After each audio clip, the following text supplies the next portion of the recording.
we're looking at shorts and like how they're trying to take a little bit of market share back from TikTok. And it's kind of interesting because I've made videos. Actually, we've done this sort of a fun game. I'll make a short, a 45-second video in vertical. I'll edit it and I'll publish the exact same short on TikTok, Instagram Reels, Twitter video, YouTube Shorts.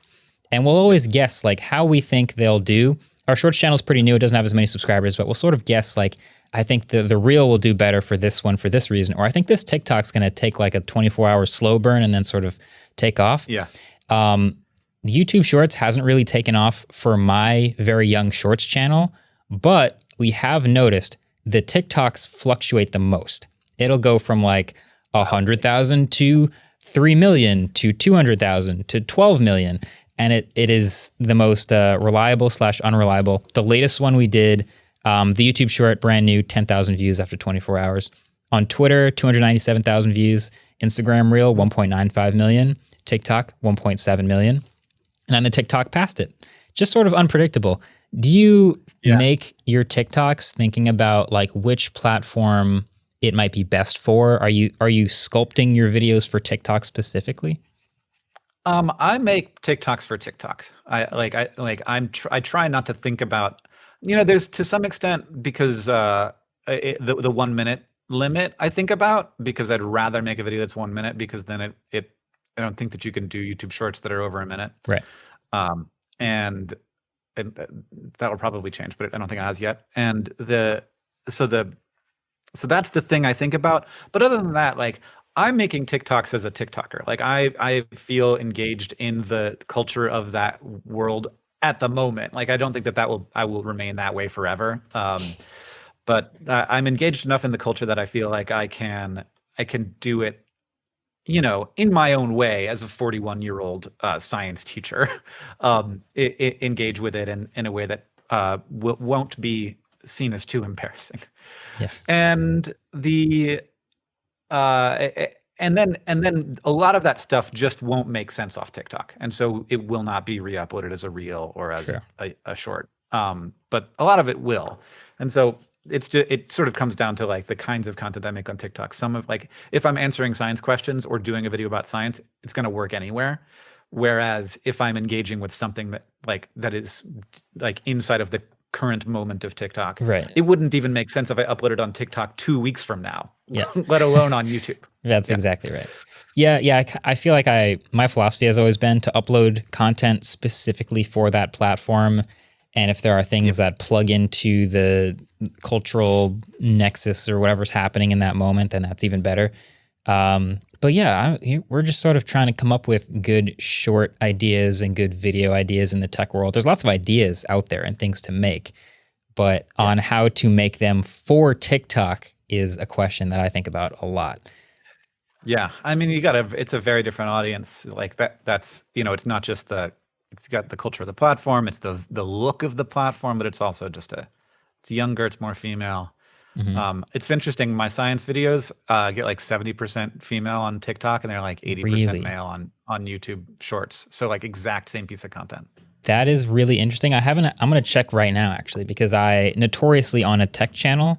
What would you guess that my male female ratio is typically on a tech video? I don't know, 85 to 15. That would be world class. It's nowhere near that. Oh, really? It's nowhere. Yeah, that Holy crap. I've never seen a double-digit female ratio on a tech channel on YouTube specifically. Wow. But that's YouTube.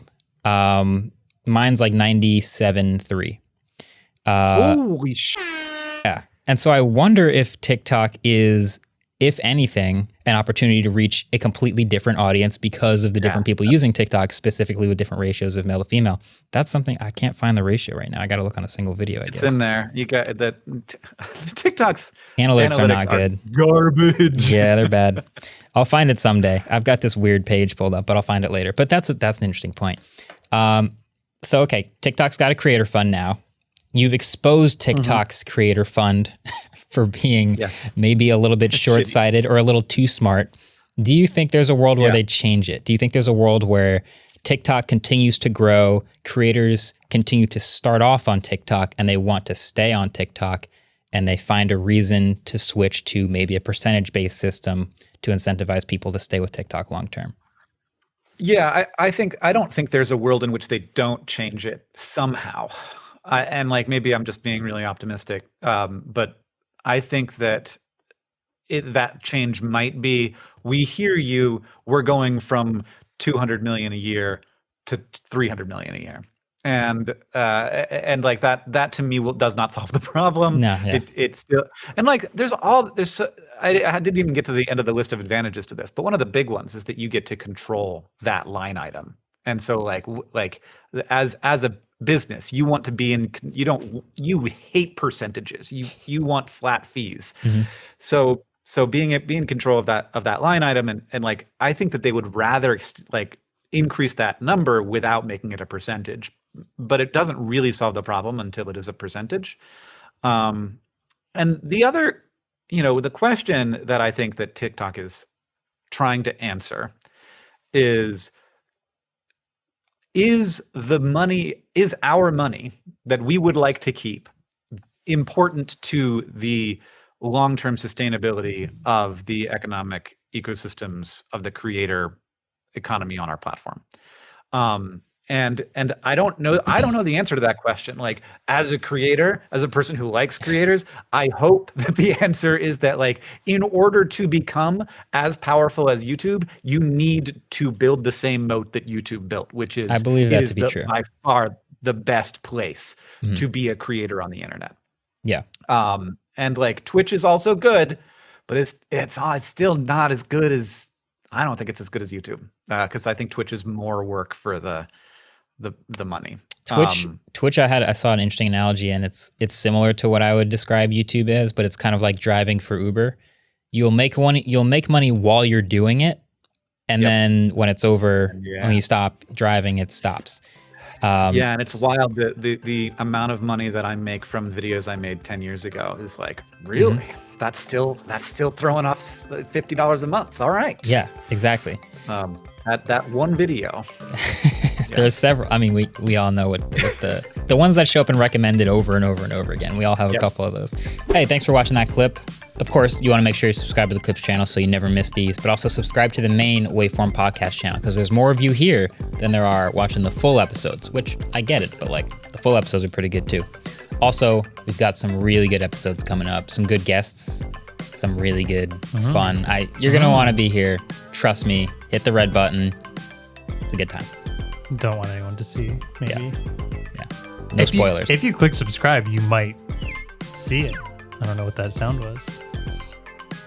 What was that? Oh, it was the sound of you clicking the subscribe button. Nice. I see you. All right.